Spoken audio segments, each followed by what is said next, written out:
Buenos días, buenas tardes o buenas noches. Vamos a empezar a ver los temas de química.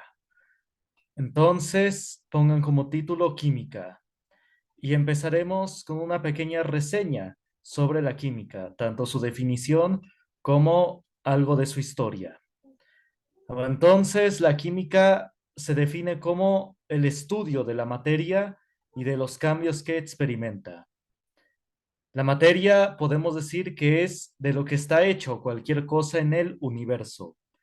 Más adelante, en el próximo video, vamos a dar un concepto de materia, dos conceptos, uno para nivel bachillerato y el otro que ya es un concepto mucho más formal, pero que se va a entender. Espero que lo entiendan.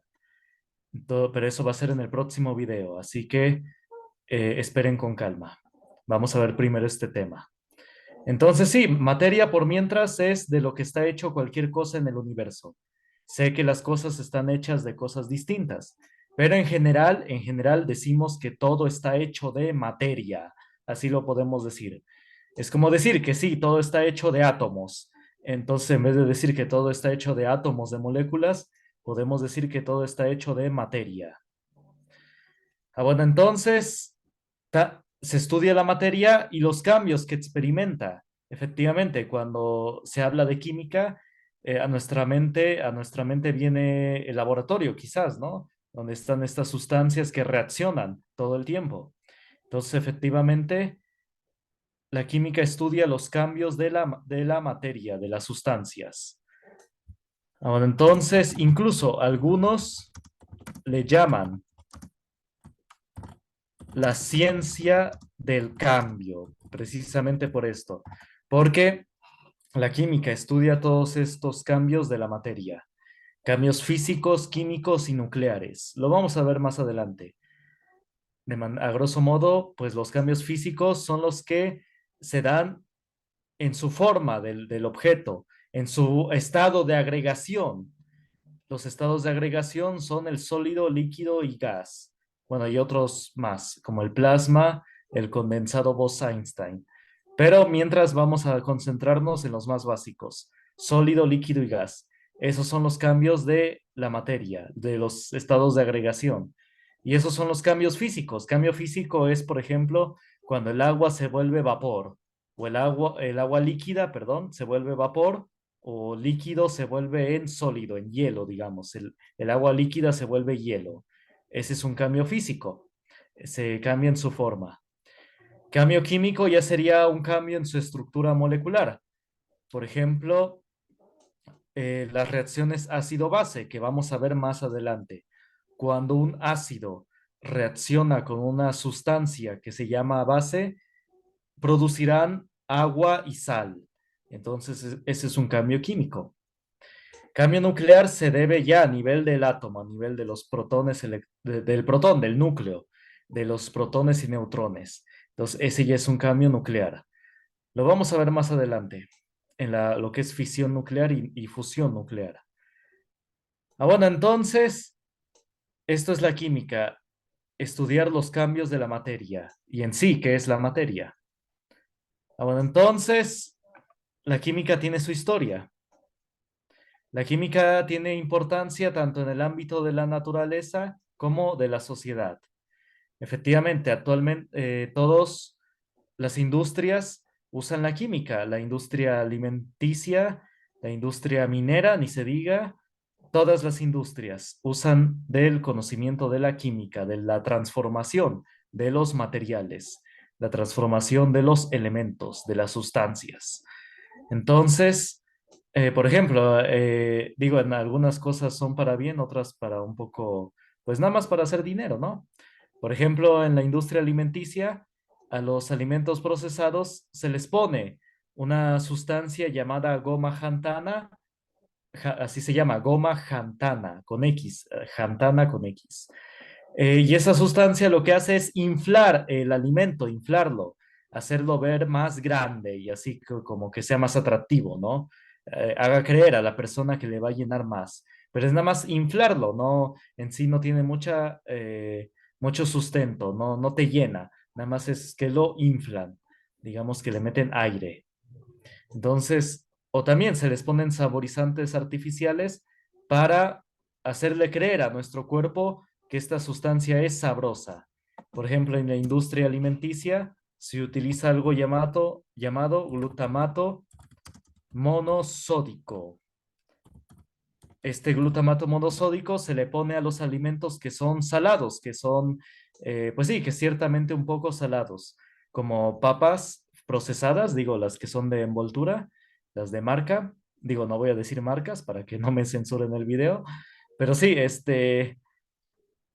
eh, todo lo que es de marca y que sea procesado, por ejemplo, y que sea salado, le ponen esta sustancia. ¿En qué es qué efecto tiene esta sustancia? Ah, pues cuando nosotros lo probamos ese alimento que contiene esta sustancia, le hace creer a nuestro cerebro que es rico, que es un alimento sabroso. Le hace creerlo que a nuestro cerebro que es rico, que es sabroso. Y también es adictivo, nos hace querer más y más. Esto lo tienen, sí, que prácticamente todos los alimentos procesados, papas, sopas, todo lo que es procesado, incluso hamburguesas, pizzas, todo lo que es de marca internacional, manejan esta sustancia. En el caso de los dulces, de lo que son alimentos procesados dulces, así que tengan, que son azúcares dulces, llevan una sustancia que se llama aspartame. Este aspartame es una azúcar artificial, eh, es un azúcar más potente. Digamos que en vez de para un alimento usar 1 kilogramo de azúcar, usarían unos ciertos gramos de esta sustancia. Es un azúcar más potente y, y bueno, sirve para eficientar procesos, para usar menos azúcar, menos sustancia. Y el aspartame es un azúcar artificial creada por el ser humano. Por ejemplo, el azúcar se supone que se obtiene de la caña de azúcar, precisamente, de la caña, o también de otras plantas. Pero este aspartame es obtenido en el laboratorio.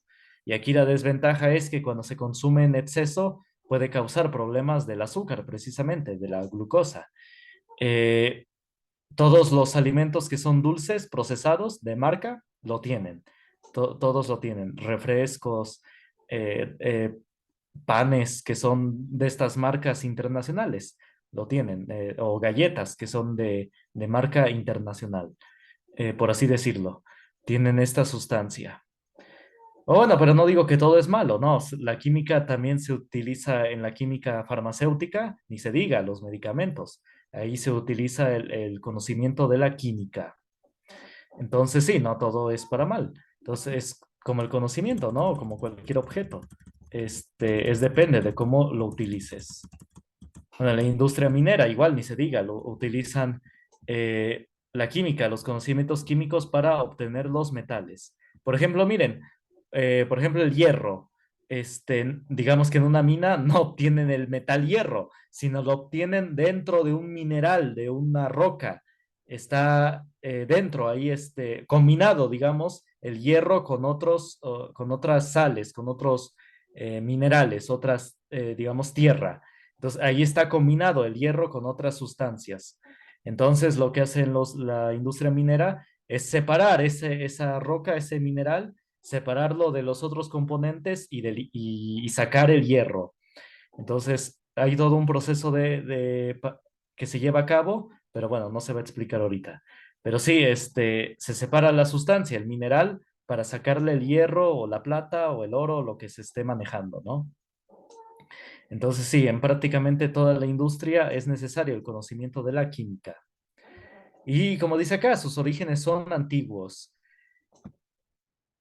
La antecesora de la química es la alquimia. Ese es como su padre, digamos. La alquimia es el antecesor o el ancestro de la química. Y ya de la alquimia surgió la química, como lo es actualmente. Y hay muchas leyendas sobre lo que es la alquimia o lo que fue más bien la alquimia.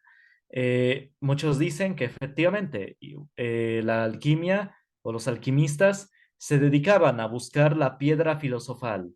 ¿Qué es esa piedra? Una roca, un mineral o sustancia milagrosa que convertía las cosas en oro. Era una leyenda y algunos, un sector pequeño, de alquimistas se dedicaba a eso, a buscar esa piedra que buscaba, que convertía las cosas en oro. Pero era una fracción pequeña de ellos, de los alquimistas. La mayoría de los alquimistas se dedicaba solamente a manejar el vidrio y convertir los metales, hacer las aleaciones. Esos eran los alquimistas en sí, aquellos que tenían el conocimiento del manejo del vidrio y de los metales. Esos eran los alquimistas. Eran como que no solamente digamos que tenían conocimientos de herrería, sino también del vidrio. Entonces, esos eran los alquimistas. Y ya una pequeña fracción de ellos se dedicaba a esas cosas ocultas, ocultistas, cabalísticas, de esto de la piedra filosofal y otros conocimientos de incluso que rayaban en la brujería. Entonces, era una pequeña fracción de ellos que combinaba, digamos, la ciencia con la brujería. No, no eran todos, sino que era una pequeña fracción de ellos. La mayoría de los alquimistas se dedicaba al vidrio y los metales solamente. ¿Sí se entiende? Y ya después la química se volvió como la conocemos. ¿Cómo fue esto? Ah, bueno, vamos a ver. Efectivamente, aunque la química es una ciencia ancestral, como ya vimos, la que era la alquimia, sus fundamentos modernos se instituyeron en el siglo XIX, es decir, en los años 1800, cuando los avances tecnológicos e intelectuales permitieron a los científicos separar sustancias en componentes aún más simples y, por consiguiente, explicar muchas de sus características. Es decir, en los años 1800 es cuando, de hecho, se creó la tabla periódica o se inventó la tabla periódica de los elementos. Ya se tenía conocimiento de los elementos y como vamos a ver más adelante, cuando veamos el átomo y los elementos, vamos a ver que esa idea del átomo y de los elementos ya era una idea ancestral de los antiguos griegos. Lo vamos a ver más a detalle en el video respectivo que voy a hacer. Ah, bueno, entonces, pero después más adelante, bueno, antiguamente se creía que existían solamente esos cuatro elementos, ¿no? Tierra, aire, fuego y agua, ¿no? Pero no, ya sabemos que hay muchos más, 118, y que están clasificados en la tabla periódica. Primero se fueron descubriendo poco a poco los elementos que son, los elementos vienen siendo las sustancias más simples que hay. Es lo más simple que puede haber, los elementos. Se empezaron a descubrir y ya después se clasificaron en lo que es actualmente la tabla periódica. Y todo esto surgió, fue su boom, digamos, en los años 1800. Se empezó a estudiar más a fondo los elementos, lo que es se formalizó lo que es la estequiometría, cómo reaccionar estos elementos, las leyes estequiométricas, hacerlos reaccionar estas sustancias y obtener otras sustancias, lo que es la estequiometría. Entonces todo esto fue entre el año 1700 y sobre todo el año 1800, como dice aquí. Tenemos personajes científicos como Lavoisier, francés, y muchos otros. La lista es demasiado larga. Boyle, este, también Gay y Lussac, bueno, son apellidos. Algunos, muchos son europeos, la mayoría. Y sí, muchos, muchos más. Mendeleev, el de la tabla periódica, etcétera. Son muchos, muchos más. La lista es demasiado larga. Dalton, muchos. Thomson, etcétera. Ahora, entonces, así podemos dar esta pequeña reseña histórica, ¿no? La química tiene mucha historia, así como la matemática, la física, la biología, tienen mucha historia. Pero mientras, hasta aquí lo vamos a dejar con este pequeño resumen, pequeñísimo resumen. Entonces, en el próximo video vamos a ver las propiedades de la materia. No se lo pierdan.